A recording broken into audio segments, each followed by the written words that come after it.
Hello friends, எல்லாருக்கும் வணக்கம். நான் உங்கள் டேவிட் அன்பு.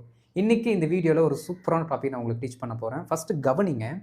அது எங்கெல்லாம் யூஸ் பண்ணலாம், என்ன மாதிரியாக சென்டென்ஸ் ஸ்ட்ரக்சர்ஸில் வருது அப்படிங்கிறத நல்லா கவனிங்க. ஓகே, கவனிச்சா தான் உங்களால் அந்த பர்டிகுலர் கான்செப்டை எவ்ரிடே கம்யூனிகேஷனுக்குள்ளே இம்ப்ளிமெண்ட் பண்ண முடியும். ரைட்? ஸ்கிப் பண்ணாமல் பாருங்கள், அதுவும் ரொம்ப ரொம்ப முக்கியம். அண்ட் இதான் நம்ம சேனலுக்கு ஃபஸ்ட் டைம் வந்திருக்கேன், மறக்காம நம்ம சேனல் சப்ஸ்கிரைப் பண்ணிட்டு பெல் பட்டனை கிளிக் பண்ணி வச்சுக்கோங்க.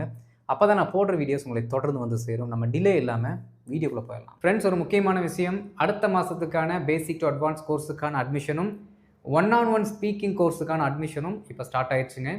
இதில் ஜாயின் பண்ணணும்னு நினைக்கிறவங்க இப்போ ஸ்ட்ரீம் ஆகிட்டு இருக்க இந்த நம்பருக்கு வாட்ஸ்அப் பண்ணுங்கள். நாங்கள் உங்களுக்கு டீட்டெயில்ஸ் சென்ட் பண்ணுறோம். ஃப்ரெண்ட்ஸ், நம்ம நிறைய இடங்களில் பார்த்தீங்க அப்படின்னா, அது நடக்க வேண்டும் என்று இருந்தால், அதாவது தூய தமிழ் எழுதி வச்சுருக்கேன், வழக்கு தமிழில் சொன்னோம் அப்படின்னா, அது நடக்கணும் இருந்தால் கண்டிப்பாக நடக்கும். அது நடக்கணும்னு இருந்திருந்தா கண்டிப்பாக நடந்திருக்கும். அது அப்படின்னு நம்ம சொல்கிறோம். எது? நீங்கள் என்ன இன்சிடெண்ட்டை வேணாலும் அங்கே என்ன பண்ணிக்கலாம், ரீப்ளேஸ் பண்ணிக்கலாம். லாட்டரி டிக்கெட் உனக்கு விழுகுன்னு இருந்திருந்தால் விழுந்திருக்கும். லாட்டரி டிக்கெட் உனக்கு விழுகுன்னு இருந்தால் விழுகும். என்ன ஆகுது? டென்ஸ் அப்படியே மாறுது பாருங்கள். அப்போது பாஸ்ட்டுக்கு யூஸ் பண்ணிக்கலாம், ப்ரெசண்ட்டுக்கு யூஸ் பண்ணிக்கலாம், ஃப்யூச்சருக்கு யூஸ் பண்ணிக்கலாம். நாம் என்ன டோனில் சொல்கிறோமோ அதற்கேற்ற மாதிரி என்ன பண்ணும், இந்த பர்டிகுலர் சென்டென்சஸ் மாறிட்டே வரும். சரிங்களா? ஆனால் இது அப்ளிகபிள் தான். பாஸ்ட்டுக்கும் அப்ளிகபிள், ஃப்யூச்சருக்கும் அப்ளிகபிள், ப்ரெசண்ட்டுக்கும் அப்ளிகபிள். ரொம்ப சிம்பிளான கான்செப்ட் தான். சரிங்களா? சரி, இந்த மாதிரியான திங்ஸை நாம் ஜென்ரலாகவும் சொல்லலாம், இல்லாட்டி அந்த பர்டிகுலர் இன்சிடெண்ட்டை மென்ஷன் பண்ணியும் சொல்லலாம். பர்டிகுலர் இன்சிடெண்ட்டை மென்ஷன் பண்ணி சொல்கிறது ஒரு சிலருக்கு கஷ்டமாக இருக்கும் அப்படின்னா, ஜென்ரலாக சொல்கிறதுக்கும் ஒரு ஃபிக்ஸ்டு ஃப்ரேஸ் வச்சுருக்கோம். அதையே நான் சொல்லிக் கொடுக்குறேன். அதையே நீங்கள் என்ன பண்ணலாம், எல்லா இடத்துலையும் சொல்லிக்கலாம், தப்பு கிடையாது. சரிங்களா? ரைட், பாருங்கள். அது நடக்க வேண்டும் என்று இருந்தால், ஃபார் எக்ஸாம்பிள், மழை வர வேணும்னு இருந்துச்சுன்னா கண்டிப்பாக வரும். ஓகே, எழுதுகிறேன். மழை வர வேண்டும் என்று இருந்தால்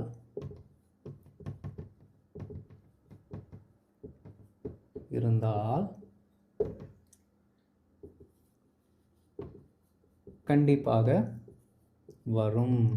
ஓகே, நம்ம சொல்லுவோம், மழை வரணும்னா கண்டிப்பாக வரும்டா. யாராலே என்ன பண்ண முடியாது, தடுக்க முடியாது. அந்த இன்சிடெண்ட்டை யாருமே என்ன பண்ண முடியாது, தடுத்து நிறுத்தவோ ஸ்டாப் பண்ணவும் முடியாது. இன்னெவிட்டபிள், கண்டிப்பாக அது நடக்கும். புரியுதுங்களா? அந்த மாதிரி சிச்சுவேஷனுக்கு தான் நம்ம இந்த சென்டென்சஸை சொல்கிறோம். ஃபர்ஸ்ட் ஆஃப் ஆல் அதை நீங்கள் புரிஞ்சுக்கணும். ரைட், பாருங்கள். மழை வர வேண்டும் என்று இருந்தால், தாள்னு முடியுது. இப்போ தாள்னு முடிஞ்சாலே நான் உங்களுக்கு என்ன சொல்லி கொடுத்துருக்கேன், என்ன சென்டென்ஸ் ஸ்ட்ரக்சர்ஸை யூஸ் பண்ண சொல்லியிருக்கேன், கொஞ்சம் ட்ரை பண்ணுங்கள், யோசிச்சு பாருங்கள். தாள், வந்தால், போனால் அப்படின்னாலே என்ன சென்டென்ஸ் ஸ்ட்ரக்சர்ஸ் நம்ம போயிடணும். Very good, conditionals. அப்போது இஃப் அப்படிங்கிற வார்த்தையும் ப்ரெசண்ட்டில் இருந்துச்சு அப்படின்னா, இங்கே பாருங்கள், if it's, okay, it is அப்படின்னு சொல்கிறோம்ல, அதோட ஷார்ட் ஃபார்மாக எழுதியிருக்கேன். If it is meant to be, அவ்வளோதான், இதோடு நிறுத்திக்க வேண்டியதான். If it is meant to be, அது அப்படி ஆக வேண்டும் என்று இருந்தால், அப்படி நடக்க வேண்டும் என்று இருந்தால் அப்படின்னு அர்த்தம். ஓகே, அது அப்படி ஆக வேண்டும் என்று இருந்திருந்தா, அது நடக்கணும்னு இருந்திருந்தா அப்படின்னு பாஸ்டில் சொல்கிறீங்கன்னா ரொம்ப simple. If it was meant to be அப்படின்னு சொன்னால் வேலை முடிஞ்சு போச்சு. புரியுதுங்களா? இது ஃபிக்ஸ்டு ஃப்ரேஸ். நிறைய இருக்குது, வேறு மாதிரி கூட சொல்லலாம். அவங்க உங்களுக்கு உதவி செய்யணும்னு இருந்தால் கண்டிப்பாக செய்வாங்க. அவங்க உங்களுக்கு உதவி செய்யணும்னு இருந்தால் கண்டிப்பாக செய்வாங்க. இந்த இடத்துல அவங்க அப்படிங்கிற வார்த்தை வருது. அப்போ தே அப்படிங்கிற வார்த்தையை நம்ம இங்கே போட்டு சொன்னோம் அப்படின்னா பலருக்கு கன்ஃபியூஷன்ஸ் வரும், எப்போ அந்த சென்டென்ஸை ஃப்ரேம் பண்ணுறது அப்படின்ட்டு. அதை விட்டுட்டு if it is meant to be அப்படின்னு சொல்லி கூட நீங்கள் என்ன பண்ணலாம், அவர்கள் அப்படிங்கிற அந்த மீனிங்கை கொடுக்கக்கூடிய சென்டென்ஸ் பதிலாக இதையே ரீப்ளேஸ் பண்ணலாம், ஒர்க் அவுட் ஆகும். அதனால் இதை ஃபிக்ஸ்டாக வச்சுக்கோங்க. ரொம்ப சிம்பிளாக இருக்கும் உங்களுக்கு. ஸ்போக்கனை பொறுத்த வரைக்கும் எது ஈஸியாக நமக்கு புரிகிற மாதிரி, ஈஸியாக கன்வே பண்ணுற மாதிரி இருக்கோ அதைத்தான் சூஸ் பண்ணி பேசணும். ரொம்ப காம்ப்ளெக்ஸான சென்டென்ஸெல்லாம் எடுத்து போட்டு ஐயோ இது சூப்பராக இருக்குது, அது சூப்பராக இருக்குது அப்படின்னு சொல்லி பேச பழகுனீங்கன்னா நீங்கள் டிஃபிகல்ட்டாக ஃபீல் பண்ணுவீங்க லாங்குவேஜ். ஸ்டார்டிங்கில் என்ன பண்ணணும் அப்படின்னா, ஒரு லாங்குவேஜை கற்றுக்கும் பொழுது எது ஈஸியாக இருக்கோ, எந்தெந்த சென்டென்ஸ் ஸ்ட்ரக்சர்ஸ் ஈஸியாக இருக்கோ நம்மளோட ஐடியாஸை டெலிவர் பண்ணுறதுக்கு அதைத்தான் கற்றுக்கணும் ஃபஸ்ட்டு. அதுக்கப்புறம் தான் உங்களால் என்னால் கொஞ்சம் சகஜமாக பேச முடியுது அப்படிங்கிற அந்த லெவலுக்கு வந்ததுக்கப்புறம் உங்களோட அந்த பர்டிகுலர் ஸ்கில்லை அப்ஸ்கில் பண்ணணும். புரியுதுங்களா? Right. If it is meant to be, if it was meant to be இருக்கட்டும். ஒன்று ப்ரெசண்ட்டுக்கு, இன்னொன்று பாஸ்ட்டுக்கு. மழை வர வேண்டும் என்று இருந்தால் ப்ரெசண்ட்டில் இருக்குது, கண்டிப்பாக வரும். Definitely it will rain. நான் இட் வில் ரெயின் மட்டும் எழுதுகிறேன். டெஃபினெட்லி போடுறதுனால போட்டுக்கலாம், சர்டன்லி போடுறதுனால போட்டுக்கலாம், தப்பு இல்லை. பாருங்கள், if it is meant to be it will rain. மழை வர வேண்டும் என்று இருந்தால் கண்டிப்பாக வரும். Okay, if it was meant to be, மழை வர வேணும் என்று இருந்திருந்தால் கண்டிப்பாக வந்திருக்கும். ரொம்ப சிம்பிள். பாருங்க, it would have rained. Maximum it would have அப்படிங்கிற கான்செப்டில் தான் வரும். சரிங்களா? ஓகே, ஏன்னா நடந்திருக்கும், வந்திருக்கும், போயிருக்கும் அப்படின்னு தானே சொல்கிறோம். அப்போ அந்த மாதிரியான சவுண்டுக்காக இருக்கட்டும், அந்த மாதிரியான மீனிங்கை கொடுக்கக்கூடியதுக்கு நாம் இங்கிலீஷில் வச்சுருக்க ஒரு ஸ்ட்ரக்சர் என்ன, உடா ப்ளஸ் வீத்து தான் வச்சுருக்கோம், நம்ம யூஸ் பண்ணிக்கலாம். புரியுதுங்களா? இதுதான் கான்செப்ட். ரொம்ப ரொம்ப சிம்பிளான திங்ஸ். ஆனால் இதை நீங்கள் மறக்கக்கூடாது. ஃபிக்ஸ்டு ஃப்ரேஸ் தானே சொல்லி கொடுத்துருக்கேன், இதை நீங்கள் மறக்கக்கூடாது. ஓகே, இப்போ நம்ம என்ன பண்ணலாம் அப்படின்னா ஒரு சில எக்ஸாம்பிள்ஸ் பார்ப்போம். பார்க்கும்பொழுது நீங்கள் ஃபஸ்ட்டு வச்சிருக்க அந்த ஃபிக்ஸ்டு ஃப்ரேஸ் அப்படியே போட்டுக்கோங்க, பின்னாடி வர சென்டென்ஸ் மட்டும் இணைச்சிட்டு வந்தாலே போதும். இதோட ஸ்ட்ரக்சர் இப்போ என்னன்னு சொல்லுங்கள், ஃபார்முலா எப்படி இருக்குன்னு நீங்கள் நினைக்கிறீங்க சொல்லுங்கள். இதோட ஃபார்முலா என்ன? ஃபஸ்ட்டு இந்த மாதிரி வரக்கூடிய அட்ஜெக்டிவ் கிளாஸ், இது என்னது அட்ஜெக்டிவ் கிளாஸ், ஒரு அட்ஜெக்டிவ் கிளாஸை போட்டுக்கிட்டு அதற்கடுத்து நமக்கு என்ன வேணும், ஒரு மெயின் கிளாஸ் வேணும். சரிங்களா? அட்ஜெக்டிவ் கிளாஸ் இங்கே ஏசின்னு போடுறேன். சரிங்களா? அட்ஜெக்டிவ் கிளாஸ் கூட நமக்கு ஒரு மெயின் கிளாஸ் வேணும். இவ்வளோ தான் கான்செப்ட். இந்த ஃபார்முலாவில் சென்டென்ஸ் உட்கார வச்சோம் அப்படின்னா நமக்கு இந்த சென்டென்சஸ் வந்துடும். ஓகே, இப்போ என்ன பண்ணலாம் அப்படின்னா ஒரு சில எக்ஸாம்பிள்ஸ் நம்ம பார்க்கலாம்.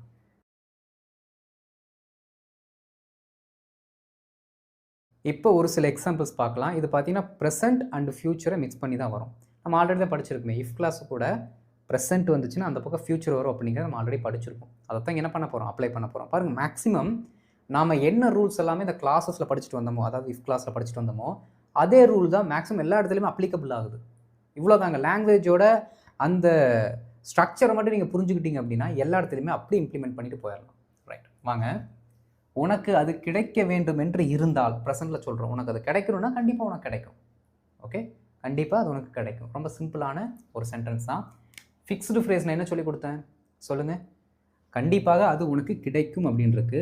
அப்போ இது ஃப்யூச்சர் டென்ஸில் வரக்கூடிய சென்டென்ஸ். அப்போ ஃப்யூச்சர் டென்ஸில் வரக்கூடிய ஒரு மெயின் கிளாஸ் இருக்குன்னா அதற்கூட வரக்கூடிய அந்த இஃப் கண்டிஷனல்ஸ் எந்த மாதிரியான வேர்ப் எடுத்துக்கிட்டு வரணும், என்ன மாதிரியான டென்ஸில் வரணும் சொல்லுங்கள்.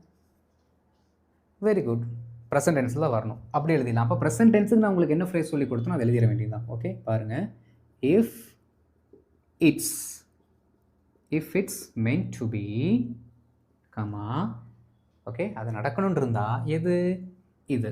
ஓகே, அது உனக்கு கிடைக்கணும்னு இருந்தால் கண்டிப்பாக உனக்கு கிடைக்கும். ஓகே, சர்டைன்லி அப்படின்னு நான் போடுறேன். சரிங்களா? டெஃபினெட்லின்னு போடலாம், சர்டைன்லி போடலாம். ஓகே, நிச்சயமாக அது உனக்கு கிடைக்கும். You will get it. அவ்வளோதான். பாருங்கள், if it is meant to be, definitely you will get it. If it is meant to be, certainly you will get it. Okay, don't worry about it. Okay, past is past. If it is meant to be, definitely you will get it. விடு, போனது போகட்டும். Okay, கடந்த காலம் மாதிரி இருக்கட்டும், போனது போய் தொலைட்டும். உனக்கு கிடைக்கணும்னா கண்டிப்பாக கிடைக்கும். ரைட், அடுத்து பாருங்கள். அவன் அங்கு போக வேண்டும் என்று இருந்தால் அங்கு போவான். அவன் துபாய்க்கு போகணுன்னு அவனுக்கு எழுதியிருந்தா அவன் துபாய்க்கு போவான். அவன் அந்த கம்பெனியில் தான் வேலை செய்யணுன்னு இருந்தா அடுத்த சென்டென்ஸ் வருது பாருங்க, அந்த கம்பெனியில் வேலை செய்யணுன்னு இருந்தா செய்வான். புரியுதுங்களா? ஒரு ஃபிக்ஸ்டு ஒரு டெஸ்டினி சொல்கிற மாதிரி இருக்குது. ஓகே, ரைட், வாங்க. அவன் அங்கு போக வேண்டும் என்று இருந்தால் அங்கு போவான். ரொம்ப simple. If it's meant to be, அவ்வளோதான். சேம், மாற்றவே வேண்டாம், அப்படியே வாங்க, ஒரே ஃப்ளோவில் வாங்க. Okay, if it is meant to be, அவன் அங்கு போவான். Okay, he will go there. முடிஞ்சு போச்சு. இங்கே கான்சென்ட்ரேட் பண்ண வேண்டியது ஒரே ஒரு இடம் தான், அது பின்னாடி வரக்கூடிய இந்த மெயின் கிளாஸ். அதில் தான் என்ன கான்செப்டை பற்றி பேசுகிறீங்க அப்படிங்கிறத நீங்கள் டிஸ்க்ளோஸ் பண்ணணும். முன்னாடி இருக்கிறது common. Okay, if it is meant to be, he will go there. If it is meant to be, he will go there. இப்படித்தான் உனக்கு நடக்க வேண்டும் என்று இருந்தால் அப்படித்தான் உனக்கு நடக்கும். ஃபர்ஸ்ட் அது எழுதிடலாம் வாங்க. If it's meant to be, if it is meant to be, அப்படித்தான் அது உனக்கு நடக்கும். ஓகே, நீ பாருங்க, it will happen to you. உனக்கு தானே நடக்கும்னு எழுதியிருக்கோம், அப்படித்தான் அது உனக்கு நடக்கும். it will happen to you in such a way. அவ்வளோதான், in such a way, அப்படித்தான், அந்த வழியில் தான், அந்த மாதிரி தான் அப்படிங்கிறதுக்கு நம்ம அந்த வார்த்தையை சொல்கிறோம். பாருங்கள், if it is meant to be, it will happen to you in such a way.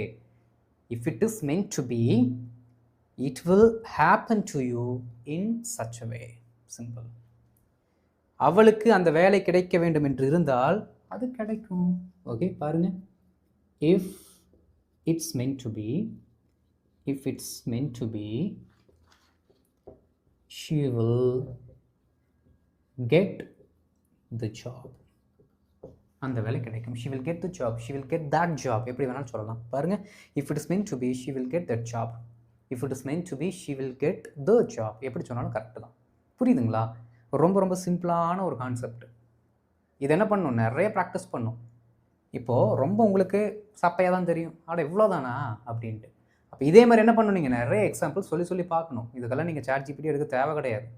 நீங்களே யோசிங்க ஏதோ ஒன்று, அதை யோசிச்சுட்டு இந்த ஃபிக்ஸ்டு ஃப்ரேஸை போட்டுட்டு பின்னாடி வர மெயின் கிளாஸ் மட்டும் கரெக்டாக என்ன கான்செப்ட் சொல்ல வரீங்களோ அதை சொன்னால் வேலை முடிஞ்சுது. புரியுதுங்களா? ரைட். இப்போ என்ன பண்ணலாம் அப்படின்னா, பாஸ்டில் இதை வச்சு ஒரு சில எக்ஸாம்பிள்ஸ் பார்க்கலாம்.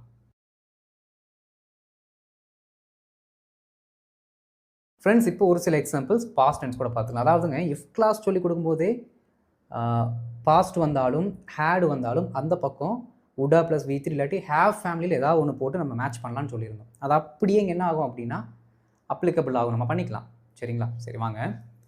அந்த வண்டியைத்தான் வாங்க வேண்டும் என்று இருந்திருந்தால் கண்டிப்பாக நான் அதை வாங்கியிருப்பேன். அதைத்தான் நான் வாங்கணும் அப்படின்னு இருந்தால் கண்டிப்பாக நான் வாங்கியிருப்பேன். அப்படின்னு என்ன அர்த்தம்? அதை நான் வாங்கணும்னு இல்லை, அந்த பர்டிகுலர் ஆக்ஷன் தான் நடக்கணும்னு இல்லைங்கிறத நம்ம சொல்கிறோம். புரியுதுங்களா? அது நடக்கணும்னு இருந்தால் கண்டிப்பாக நடந்திருக்கும், ஆனால் நடக்கலையே, அதான் கான்செப்ட். புரியுதுங்களா? ரைட். பாருங்கள், அந்த வண்டியைத்தான் நான் வாங்க வேண்டும் என்று இருந்திருந்தால், if it was meant to be, okay, if it was meant to be, கண்டிப்பாக நான் அதை வாங்கியிருப்பேன். அந்த பைக்குன்னு வச்சுக்கலாம். சரிங்களா? பாருங்க, I would have bought the bike, அந்த பைக்குன்னு வச்சுக்கலாம். ஓகே, பாருங்க, if it was meant to be, I would have bought that bike. if it was meant to be, I would have bought the bike. எது சொன்னாலும் correct தான், தப்பு இல்லை. புரியுதுங்களா? Right. ஏன் இங்கே உடாக போட்டிருக்கோம்? அந்த செயலை நான் செய்திருப்பேன் அப்படிங்கிறதுக்காக நம்ம சொல்கிறோம். அடுத்து பாருங்கள், அவங்க தான் இந்த வீட்டில் வசிக்கணும்னு இருந்திருந்தா, இந்த வீட்டில் அவங்க தான் ஸ்டே பண்ணணும்னு இருந்திருந்தா, பாஸ்டில் இருந்திருந்தா, அப்படியே கண்டிப்பாக அவங்க தான் வசிச்சிருக்கணும், ஆனால் அவங்க வசிக்கலை. ஏன் அப்படின்னா அவங்க தான் இந்த வீட்டில் வாழணும்னு கிடையாது. புரியுதுங்களா? Right.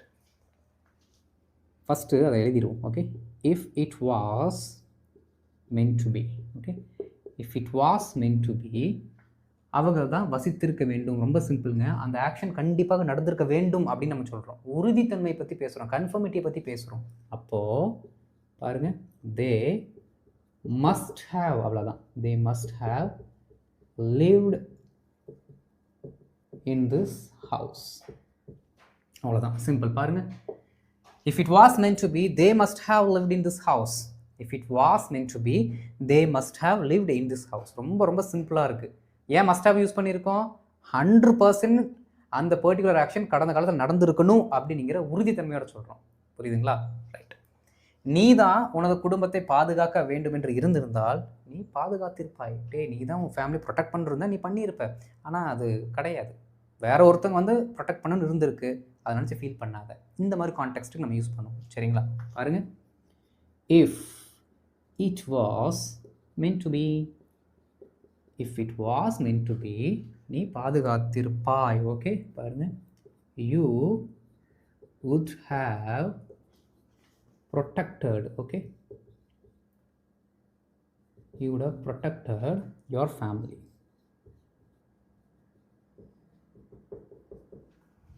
Okay, if it was meant to be, you would have protected your family. நீ தான் உன் குடும்பத்தை காப்பாற்றுன்னு இருந்தால் கண்டிப்பாக நீ காப்பாற்றிருப்ப. சேவ் பண்ணியிருப்பேன்னு சொன்னாலும் you would have saved your family. ரொம்ப ரொம்ப சிம்பிள், ஈஸி தான். அவன் அந்த ஊரில் தான் பிறக்க வேண்டும் என்று இருந்திருந்தால் அவன் அங்கு பிறந்திருக்க வேண்டும். மேலே சொன்ன எல்லா சென்டென்ஸுமே பார்த்தீங்கன்னா ஆக்ஷனை பற்றி பேசியிருக்கோம். பாருங்கள், வாங்கி இருக்க வேண்டும், வாங்குதல் அப்படிங்கிறது ஒரு ஆக்ஷன். அடுத்து என்ன? வசித்தல், ஸ்டே பண்ணுறது ஒரு ஆக்ஷன். பாதுகாத்தல், ப்ரொடெக்ட் பண்ணுறது ஒரு ஆக்ஷன். அவன் அங்கு பிறந்திருக்க வேண்டும், பிறத்தல் அப்படிங்கிறது ஆக்ஷன் கிடையாது. புரியுதுங்களா? பிறப்பித்தல் ஒரு ஆக்ஷன். டெலிவரி பண்ணுறாங்களா அம்மா வந்து நம்மளைய பிரசவிக்கிறது ஒரு ஆக்ஷன். ஆனால் நாம் பிறக்கிறது என்ன கிடையாது அப்படின்னா ஒரு ஸ்டேட்டாக அதை வச்சுக்கணுமோ தவிர அதை வந்து நம்ம ஒரு இந்த இடத்துல வேர்பை யூஸ் பண்ணோம்னா மீனிங் வராது. சரிங்களா? சரி வாங்க, எப்படி நான் சொல்லித்தரேன் பாருங்கள். வழக்கம் போல், if it was meant to be, if it was meant to be, அவன் அங்குதான் பிறந்திருக்க வேண்டும். பாருங்க, he must have been born. Okay, he must have been born. இது என்ன சொல்லியிருக்கோம் அப்படின்னா, born அப்படிங்கிறது இங்கே நம்ம என்ன பண்ணிட்டோம், இந்த ஸ்டேட்டாக இல்லாட்டியும் கூட நாம் என்ன பண்ணிட்டோம் அப்படின்னா, இந்த இடத்துல born அப்படிங்கிற வார்த்தையை போட்டு V3ஆவே சொல்லிட்டோம், அவ்வளோதான். பாருங்க, he must have been born எங்கே, அங்கே தானே, there. புரியுதுங்களா? மேக்ஸிமம் இந்த பீனுக்கு அடுத்து ஒரு லொக்கேஷன் வந்துச்சுன்னா நம்ம என்ன பண்ணிக்கலாம், அதை வந்து அந்த இடத்துல இருந்தோம் நிலைமைன்னு சொல்லிக்கலாம். இங்கே பார்த்தீங்கன்னா he must have been born தான் இருக்குது, அதனால் வேர்பாகவே நம்ம கன்சிடர் பண்ணிக்கலாம். சரிங்களா? ரைட். அப்போது எல்லா இடத்துலையுமே நம்ம வேர்பு தான் போட்டிருக்கோம். ஓகே, நான் வேறு ஒரு சென்டென்ஸ் எழுதலாம்னு நினச்சேன், அந்த இடத்துல வந்து ஒரு ஸ்டேட்டை மட்டும் சொல்லலாம்னு எழுதலாம்னு நினச்சேன். பான் வச்சு நம்ம என்ன பண்ணிக்கலாம், V3 போட்டுக்கலாம், தப்பு இல்லை. சரி பாருங்கள், if it was meant to be, he must have been born there. அவன் அங்கே தான் பிறந்திருக்கணும்னு எழுதியிருந்தால் அங்கே தான் கண்டிப்பாக பிறந்திருக்கணும். ஏன் இங்கே பிறந்தான், ஏன் இங்கே பிறந்தான், அவன் அங்கே போகணுன்னா அங்கே தான் போயிருக்கணும், ஏன் இங்கே வந்தான் சொல்கிறோம்ல, அந்த மாதிரி தான். Okay, if it was meant to be, he must have been born there. he must have been born there. Simple. புரிஞ்சுதுங்களா? ரைட். இந்த வீடியோ பிடிச்சிருந்தா மறக்காம லைக் பண்ணிட்டு மற்றவங்க ஷேர் பண்ணுங்க, அவனும் தெரிந்து கொள்ளட்டும். அண்ட் இதான் ஃபஸ்ட் டைம் நம்ம சேனலுக்கு வரீங்கன்னா மறக்காம நம்ம சேனலை சப்ஸ்கிரைப் பண்ணிட்டு பெல் பண்ணி கிளிக் பண்ணி வச்சுக்கோங்க. அப்போ தான் நான் போடுற வீடியோ டைமுக்கு உங்களை டான் வந்து ரீச் ஆகும். ஓகே, அடுத்த வீடியோவில் ஒரு சூப்பரான டாப்பில் உங்களுக்கு சொல்லிக் கொடுக்குறேன். அது வரைக்கும் இந்த டாபிக் என்ன பண்ணணும், நல்லா ப்ராக்டிஸ் பண்ணுங்கள், திரும்ப திரும்ப திரும்ப சொல்லி பாருங்கள். ஓகே, அடுத்த வீடியோவில் பார்க்கலாம். தேங்க்யூ.